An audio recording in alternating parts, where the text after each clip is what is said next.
You are listening to Catholic Family Podcast.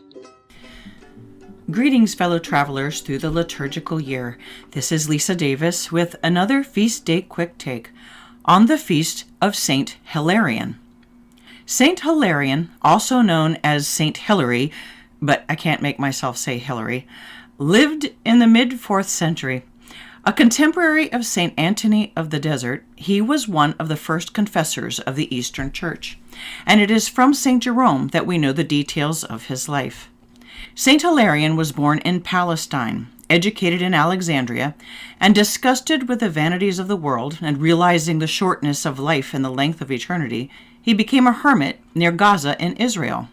While still only in his teens, he met the aged Saint Anthony in the deserts of Egypt, and inspired further by his counsel, redoubled his efforts towards sacrifice and prayer. But, as is often the case, his sanctity irresistible and divinely endorsed by numerous miracles, multitudes of the faithful seeking holiness flocked to him, invading his sacrificial solitude.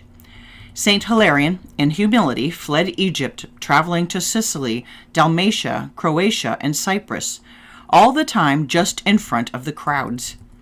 Assailed as well by demons throughout his long life, he sanctified every cross, achieving profound detachment through extreme asceticism and constant prayer. The Roman Breviary abridges St. Jerome's biography today, saying of him, "He devoted himself to the reading and study of the Holy Scripture. His food consisted of a few figs and the juice of herbs, which he never took before sunset. His mortification and humility were wonderful, and by means of these and other virtues he overcame many terrible temptations of the evil one, and cast innumerable devils out of the possessed in many parts of the world. He had built many monasteries and was renowned for miracles when he fell ill in the 80th year of his age. In his last agony he exclaimed, 'Go forth, my soul, why dost thou fear? Go forth, why dost thou hesitate? Thou hast served Christ for nearly 70 years, and dost thou fear death?' And with these words, he expired." End quote. Abbot Guéranger in the liturgical year comments, "To be a Hilarion, and yet to fear death. If in the green wood they do these things, what shall be done in the dry?" A quote from St. Luke, chapter 23, verse 31. "O glorious saint," the abbot continues, "imbue us with the apprehension of God's judgments. Teach us that Christian fear does not banish love, but on the contrary clears the way and leads to it, and then accompanies it through life as an attentive and faithful guardian. This holy fear was thy security at thy last hour. May it protect us also along the path of life, and at death introduce us immediately into heaven. Amen." End quote. Saint Hilarion, a divinely impeded recluse. It's no accident that the most reluctant to broadcast to the world are by their humility the most worthy to do so.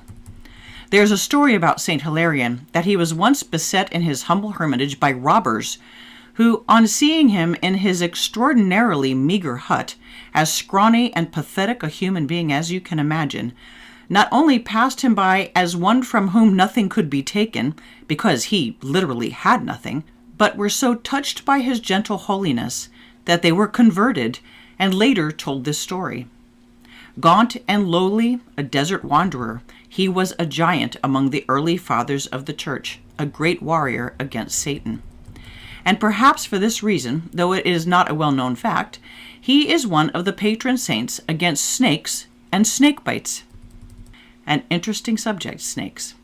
For good reason, they inspire a unique quality of fear and trepidation in most of us.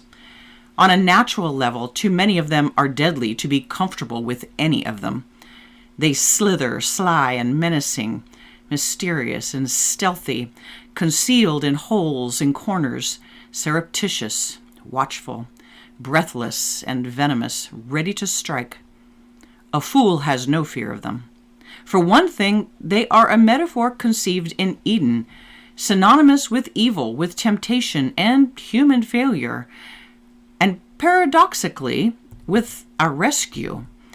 The image of a snake is found throughout Catholic art, showing up everywhere under the heel of Mary, the Mother of God, she who will crush the head of Satan. The snake we should all fear. But you should stay away from snakes, the reptile kind too. They are a most unpleasant and potentially dangerous critter, as I've had occasion to know personally too many times in my life. There was one time a very large black snake that my 12-year-old brother kicked because he thought it was an inner tube. It reared up and scared me so much I literally jumped out of my shoes and ran all the way down the hill and across a big field in my bare feet, through the stickers. Now, we were a southern anomaly. Our mom wouldn't let us go around barefoot like everyone else. We were therefore tender feet, or is that tenderfoots? And therefore not having my shoes was a problem. Anyway, thanks to my brother Greg, God rest his soul, for that shining moment of courage when he went back and got my shoes for me. Even though the snake was long gone by the time he worked up the nerve to go back, it was no less a feat than St. George facing the dragon. Kids, when your mom tells you to be nice to your brothers and sisters, you are going to be hard-pressed to do something nicer than my brother did that day. Consider it a challenge. But carrying forward the metaphor, be careful of snakes posing as inner tubes or sins concealed by modern normalization. My brother thought he was kicking an inner tube because we were tramping around in the woods near an old abandoned shed that did have old inner tubes and hoses lying around. He took for granted that it was not a snake he was kicking. Thank goodness he got away before he was bitten. But not everybody does. It's easy to become so used to seeing a thing that we don't see it anymore or take its threat seriously. Viewing media, for instance, where behaviors such as immodesty, impurity, and divorce are treated as normal, blinds our eyes to their dangers. In these days where it's almost impossible to escape the influence of the media, we have to keep our eyes peeled. Snakes are everywhere. Case in point, the cottonmouth I sat on. Really and truly, I sat on a cottonmouth, also known as a water moccasin. And because I'm alive, you know I have to tell about it. Here's the story. For 3 years when I was a kid, we lived on a Navy base carved out of a swamp near Charleston, South Carolina. And life there was an adventure. We kids were never stationary. There were no iPhones, no computer games, no instant access to entertainment. And there was really horrible programming on only 4 television stations. We only had good books and fun we made ourselves. My best girlfriend Sally and I had a sort of fort that we had made inside our carport. By propping a big piece of plywood between the tool shed and the house, we had a double-covered, not very hidden hideaway that we'd made semi-private by tacking sheets across the 2 triangular openings, to which we pinned no trespassing signs that turned out to threaten no one and nothing, two-legged or otherwise. Now, this childhood trauma occurred in the depths of a hot, muggy, extraordinarily rainy summer. Maybe because its den down in the swamp had been flooded, the snake in question, wanting to dry off a bit, made its way up to our house where it found a nice cozy spot under the pillows and blankets that Sally and I had piled in our fort. Where, it should come as no surprise, we girls had also decided to hang out that day. Blissfully unaware that we had a house guest, we'd brought some snacks and had settled in to while away the rainy day together, my chum Sally and I, and at some point I'd reached my hand under the pillow that my knees were propped on to retrieve a book, and, well, you know, I think there is some instinct built into our genetic code that sets off immediate and insistent interior alarms when we've made skin-to-skin contact with a snake, even if we've never touched a snake before. Because without getting more than the tiniest glimpse of it, I just knew it was a snake. This is when I discovered firsthand that cliches like frozen in terror and scared speechless were based on real physiological reactions. I could not utter a word. I could not scream. The breath seemed to have been sucked out of my body for probably 10 seconds. Then, let me tell you, did I get out of there. So fast that I smacked my head on the plywood. Then I ran all the way out into the driveway while Sally, who didn't do anything in a hurry, bless her heart, just sat there saying, "What?" I mean, she just sat there. And I'm ashamed to say, but I wasn't as brave as my brother. I didn't go back for my friend. Sorry, Sally. But I did get my voice back and screamed, "Snake!" At which point, Sally moved as quickly as Sally moved, and she ran all the way home. My mom called base security. My dad must have been on shipboard duty, or she probably would have called him. But when the security officer first came out, he was smirking, not expecting this encounter to be anything out of the ordinary. He'd probably assumed this would be a run-of-the-mill case of garter snake and hysterical mother, no doubt, and he just tootled casually up to the door, lifted his hand to knock, then did a double take and jumped back when he got a look at our snake, which had slithered out onto the carport in his direction. Lickety-split, he dashed back to his truck, got on the radio, and called in reinforcements. No kidding, that cottonmouth was 8, maybe 10 feet long. Or, well, it seemed like that at the time. It was probably 4 or 5 feet long, really, but it was a big, fat snake, showing off its big, white, scary gullet and sharp teeth. The first security guy waited in his truck for help to arrive, and we did not blame him.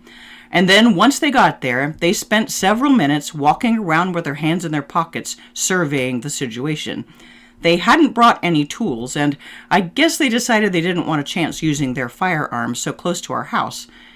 All they had at hand were a couple folded up aluminum and strap lawn chairs and a rusty old hoe that they had found in the carport. We kids watched, all of us with our noses pressed up against the window on the kitchen door.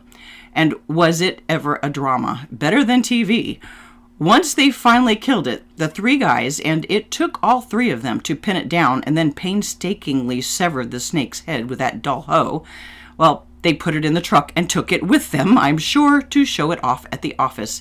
They had earned bragging rights. We didn't begrudge it to them, and my mom just wanted it gone. The metaphor for this snake story? Look out for snakes, hiding in the inclination to comfort and relaxation beyond that which is necessary. If we hadn't piled up so many pillows in our fort, we'd have seen that snake right away and wouldn't have been exposed to such a deadly risk. The goal of comfort and ease covers up higher goals. To move on in my snake stories, after that stint in South Carolina, my family wound up living in the suburbs throughout the rest of my teen years, running into little more than the occasional garter snake. But then I got married and had a family, and a few years into family life, 5 or 6 kids in, we were able to move to the country where the snakes could find me and the fun could begin again. It's a very rare day when my husband Dan is sick enough to stay home from work. But it's a sign of God's providence that he was home with the flu or whatever it was that day to be part of the episode known as The Day the Snake Got In. Here's that snake tale, and as you will see, there is a pun intended. With the thought that I'd give their dad a little peace and quiet on his sick day, I had loaded up all the children into the van to take them to the park for a while. But one of the boys had gotten in the car with 2 left shoes or something goofy like that, so I'd run back in and up the stairs into the boys' room, and lo and behold, much to my astonishment, there, lolling on the floor in a ray of sunshine, was a big old snake. No loss of verbals that day. I screamed and flew back down the stairs. Dan came running around from our downstairs bedroom to see what on earth was wrong, poor guy, being sick and all. And I don't think he believed me at first, but he did go upstairs with me to find the source of what he thought had to be a mistaken identity, a belt or something on the floor. So he lumbered up, expecting nothing, and I'm not ashamed to say I hid behind him using his back as a shield, and was not pleased to be proven right when Dan gasped as he rounded the doorway, because yes, indeed, there really was a big old snake luxuriating in the warm sun, looking at us through half-closed eyes like we were the ones intruding. Not a situation we'd run across before. Dan backed up and scratched his head for a minute, puzzling out a strategy. Then he told me to go fetch a pillowcase, thinking we could catch it in that. Now, do I need to tell you that this was not so easily done as he might have pictured it in his mind? But my poor sick husband, who at this point must have wished he'd stayed at work, made his way slowly, brave man, over to the snake with the open pillowcase, got to within about 4 feet, then glanced at me and sotto voce muttered something about getting ready, and in the space of time it took for the two of us to take our eyes off it, the snake darted away, headed for the boys' toy box. We thought it was going to hide behind it, but there was the teeniest crack in the paneling next to the trunk, and though it seemed impossible, the snake wriggled into that tiny hole. And I still don't believe he did this, but honest to goodness, as it looked like the snake would disappear into the crawl space, my amazing but crazy husband grabbed it by the tail.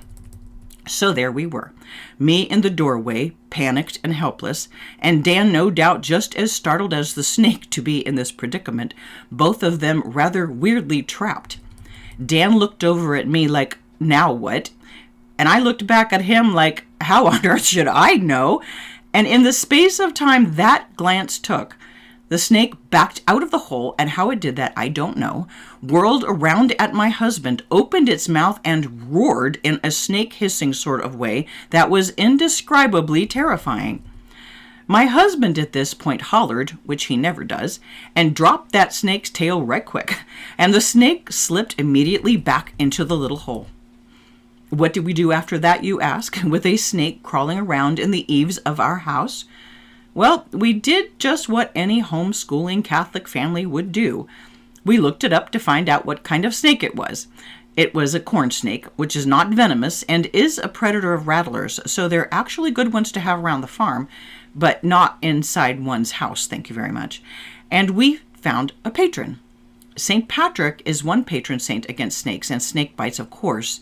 But being such an exceptionally popular saint, we decided St. Patrick might rather concentrate on Irish problems, and we called on St. Hilarion instead, who is also an official patron, and asked for his ongoing intercession for all things snake-related. We also put tack strips along the backs of all the crawl spaces and repaneled the walls in the boys' room. We never saw a snake in the house after that. And though we did run across corn and bull snakes during our years on the Colorado prairies, we never saw a rattler. St. Hilarion had taken us on as a project, I'm sure. And we thank you, St. Hilarion. Metaphor for this story.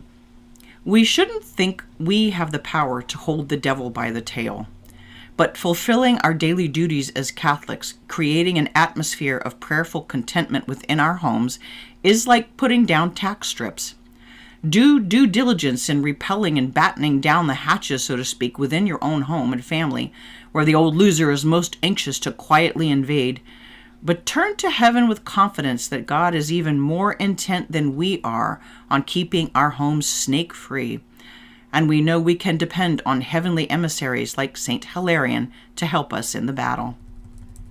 We know by the devil's constant attacks on this saint during his life that today's saint was a particular thorn in the side of Satan. It seems to me that any saint chosen to be a patron against snakes is especially honored because that makes him symbolically also a patron against Satan, the loser himself, which especially distinguishes him also as a helper of the Mother of God, the fearless snake killer, the ultimate killer of the snake. St. Hilarion, I picture holding the pillowcase for her to dump the devil into after she's finished with him. St. Hilarion, pray for us in our battle against all evil. Guard us against the wiles of the serpent, Satan, and help us to have a greater fear and repugnance of sin than we do of snakes that crawl on the earth. But do please keep us safe from them too. Blessed be God in his angels and in his saints.